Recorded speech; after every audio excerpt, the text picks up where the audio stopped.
Assalamualaikum warahmatullahi wabarakatuh.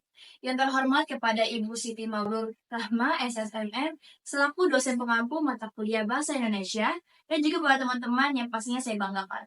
Nama saya Ersa Nabiwandira dengan NIM 6424196 dari kelas manajemen 642B05. Di sini kami akan menjelaskan materi terkait artikel yang bertema anti korupsi dengan berjudul Bersama Melawan Korupsi Membangun Indonesia Bersih. Sebelum kami melakukan penjelasan materi, izinkan teman-teman saya untuk memperkenalkan diri terlebih dahulu. Perkenalkan, nama saya Gita Jaga Endria dengan NIM 6424073. Perkenalkan, nama saya Muhammad Syakbar dengan NIM 6440910. Perkenalkan, nama saya Sagra Nazla dengan NIM 6424103.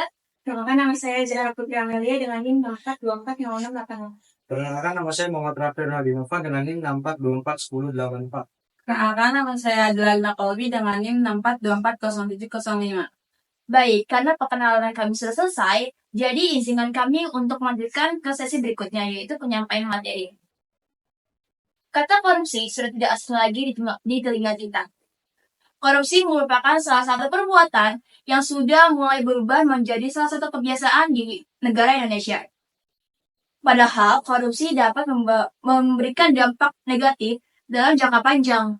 Selain dapat merusak negara, korupsi juga dapat merusak kepercayaan masyarakat terhadap pemerintahannya.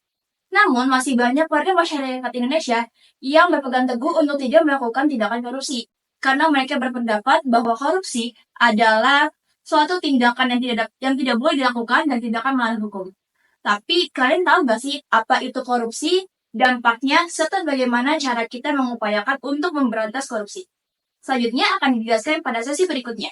Baik, saya akan melanjutkan materi utamanya. Apa sih itu korupsi? Menurut Olivia dalam artikel Detik Edu, secara umum korupsi adalah suatu tindakan tidak jujur yang memanfaatkan jabatan atau kekuasaan untuk mendapatkan keuntungan bagi pribadi dan orang terdekat. Indonesia sendiri melalui Undang-Undang Nomor 31 Tahun 1999 yang telah diubah dengan Undang-Undang Nomor 20 Tahun 2001 tentang pemberantasan tindak pidana korupsi yang telah dikelompokkan menjadi 7. Nah, apa aja sih 7 kelompoknya itu? Nah, 7 kelompoknya itu mengenai kerugian keuangan negara, suap menyuap, penggelapan dalam jabatan, pemerasan, perbuatan curang, pembenturan kepentingan dalam pengadaan, dan yang terakhir adalah gratifikasi. Adapun contoh-contohnya yaitu pegawai negeri yang memanipulasi anggaran untuk kepentingan pribadi, pejabat yang melakukan pemerasan kepada pedagang untuk mendapatkan suap, dan yang terakhir adalah pegawai negeri yang mendapatkan hadiah dari kontraktor karena memenangkan tender. Selanjutnya adalah dampak korupsi. Ada beberapa dampak korupsi yang terjadi, salah satunya memperlambat pertumbuhan ekonomi yang diakibatkan dari multiplier effect rendahnya tingkat investasi. Hal ini dikarenakan investor enggan menaruh dananya untuk berinvestasi di negara dengan tingkat korupsi yang tinggi.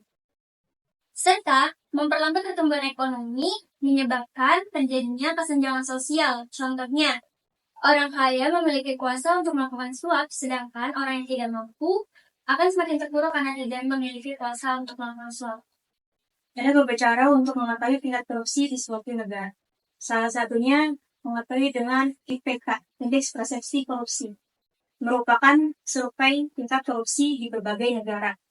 Ada beberapa cara upaya korupsi yang sering kita jumpai. Di antaranya ada pungli dan suap. Korupsi di pembangunan dan infrastruktur menjadi salah satu tingkat korupsi yang paling banyak dilakukan. Dampak ini menjadikan kualitas pembangunan buruk. Lalu materi selanjutnya ada upaya pencegahan korupsi. Dari situs edukasi anti korupsi KPK, beberapa cara ini bisa dilakukan dengan strategi preventif, detektif, dan represif. Strategi preventif dapat dilakukan dengan cara memperkuat Dewan Perwakilan Rakyat atau DPR dan memperkuat Mahkamah Agung dan jajaran di bawahnya. Lalu strategi detektif dapat dilakukan dengan cara memperbaiki sistem dan menindaklanjuti pengaduan masyarakat. Lalu memperkuat aparat pengawasan profesional pemerintahan. Lalu yang terakhir, Dan yang terakhir ada strategi represif. Strategi ini dapat dilakukan dengan cara penguatan kapasitas badan atau komisi anti korupsi, penyelidikan, penuntutan, peradilan, dan penghukuman koruptor besar dengan efek jerak. Dan bisa melakukan pemberlakuan konsep pembuktian terbalik. Korupsi merupakan ancaman nyata bagi masa depan bangsa.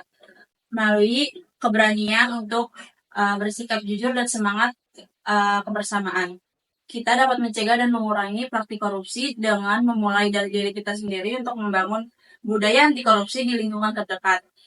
Dengan ini, kita dapat membuat Indonesia bersih dari korupsi. Sekian materi yang dapat kami sampaikan. Semoga apa yang kami jelaskan tadi dapat bermanfaat dan juga menambah wawasan warga masyarakat Indonesia untuk tidak melakukan korupsi dan bersama untuk melawan korupsi dan membangun Indonesia bersih. Sekian, terima kasih atas perhatian dan waktunya. Wassalamualaikum warahmatullahi wabarakatuh. Cut.